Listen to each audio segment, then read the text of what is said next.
Murder in the morning from the Hidden Killers podcast. Alec Murdaugh, for the first time in his life, may actually be saying, you know what? I am kind of guilty. That's exactly at least what it's looking like as of right now. And the shocking twist in Alec Murdaugh's new case, the convicted double murderer from South Carolina has agreed to plead guilty to federal charges related to the embezzlement of millions from his clients, according to recent court records. If Murdaugh remains steadfast in this decision all the way up to September 21st, which between now and then there's a handful of days, it will be his inaugural occasion of publicly acknowledging guilt for any crime within a court setting. Do you think he'll make it to the 21st, Stacey?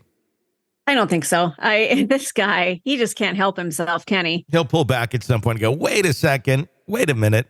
It's interesting, though, because he's actually working with federal investigators as well. And I think there's far more heads that are going to fall now because of Alec Murdaugh. We'll get into that in just a second. He's 55. He's currently enduring that life sentence for the merciless killings of his wife and son, an act that he committed in their home about 2 years ago. Despite the overwhelming conviction, Murdaugh has steadfastly maintained his innocence regarding the murders, vouching for his non-involvement from the witness stand during his trial. He's actively appealing the double murder conviction as well. Prosecutors have presented a chilling theory behind the motives of the murder. They believe Murdaugh was foreseeing the imminent discovery of his massive financial thefts, chose to kill his family.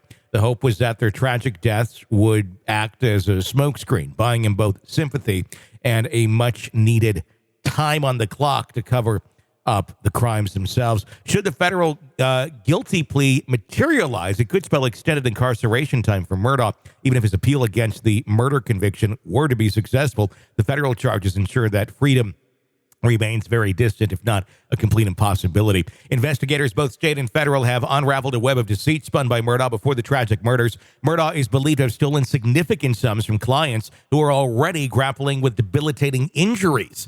These were individuals in desperate need of financial relief for medical expenses. Adding to his litany of alleged crimes, he stands accused of pilfering from his family's prestigious law firm, playing a pivotal role in a drug ring designed to launder money, and even conspiring with a friend to stage his own death, all in the name of a hefty life insurance payout. Thankfully for him, the gunshot meant to take his own life only managed to just give him a superficial wound. As per the federal court's documentation, Murdaugh's charges are comprehensive. He faces 14 counts of money laundering, 5 for wire fraud, 1 of bank fraud, and counts of conspiracy related to wire and bank fraud. As of now, court records do not suggest any quid pro quo in terms of dropping charges for a guilty plea. The potential penalties are severe, though, each with a chance of threatening a prison term of about 20 to 30 years, which really means nothing to him because he's in there for life as it is right now. He's in there for life. That's where he's at right now. Unless, for some reason, an appeal goes through and his murder conviction is dropped or he's tried again and he's found to be not guilty. On top of that, then these other penalties would be in place. It would be amazing if not in a good way, but it would be amazing if for some way, shape, or form he manages to finagle himself out of all of this. Because if you put it all together, he's in jail for the rest of his life, no matter what, with the amount of charges that he faces. Following his indictment on 22 federal charges this past May, Murdaugh's legal representatives have remained very tight-lipped. However, they hinted at a cooperative Murdaugh, suggesting that the charges would find resolution soon without the need for a full trial. These are the financial charges. Murdaugh's alleged misdeeds extend beyond the federal landscape. Similar accusations are pending in state court. One particularly heinous act involves the theft of around $4 million in insurance settlements. The money was intended for the family of Gloria Statterfield, a dedicated housekeeper who lost her life due to a fall at the Murdaugh residence. Authorities allege that Murdaugh's close associate and former attorney Corey Fleming played a crucial role in this theft. Fleming has now pled guilty and is now serving a prison sentence nearing 4 years for his involvement with Alec Murdaugh. Further probing reveals a deeper nexus of corruption. Investigators claim that Murdaugh and his banker associate Russell Lafitte colluded to misappropriate settlement funds from clients. Lafitte, having faced a November conviction on multiple charges, is appealing his 7-year sentence.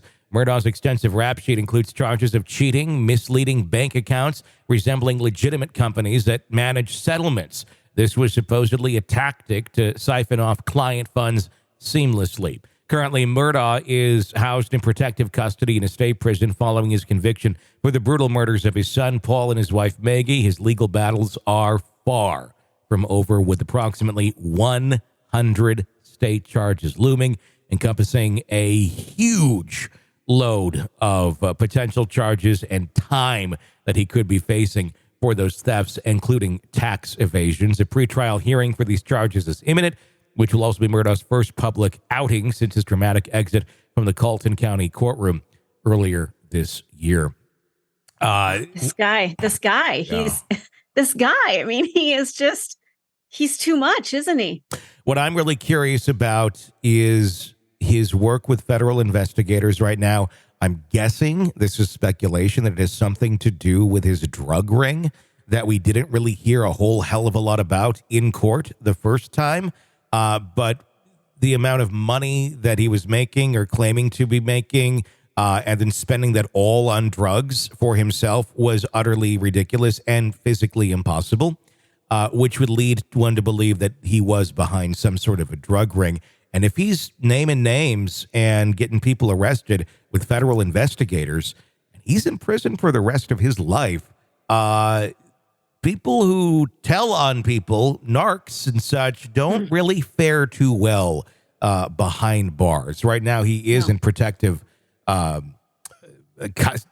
custody, if you will. He's isolated.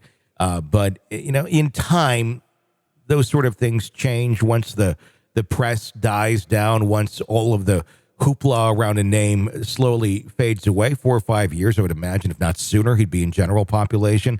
But still, if you are turning over people that were involved in your schemes and they are now arrested, I don't think the odds of Alec Murdaugh surviving the rest of his life in prison and dying of natural causes are all that great. Yeah, I think there's going to be enough pissed off people that are going to be within arm's reach of him. Yeah. He will succumb to it.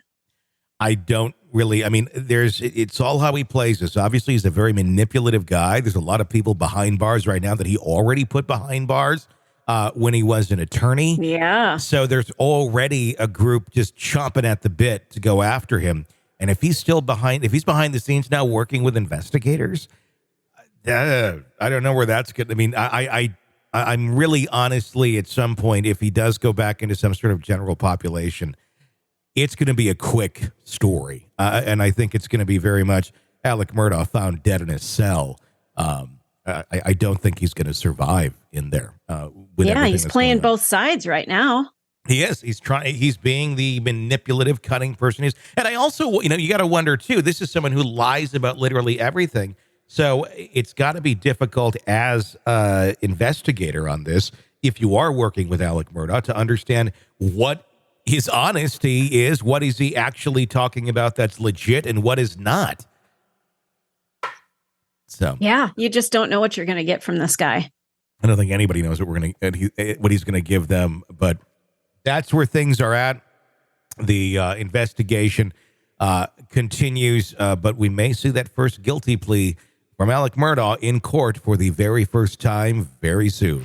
You're locked into the Hidden Killers podcast. Want more? Start binging on all of our true crime podcasts right now through Apple Podcasts and get an ad-free experience when you sign up to be a True Crime Today Premium Plus member exclusively on Apple Podcasts. More of the Hidden Killers podcast dropping soon. Press subscribe now.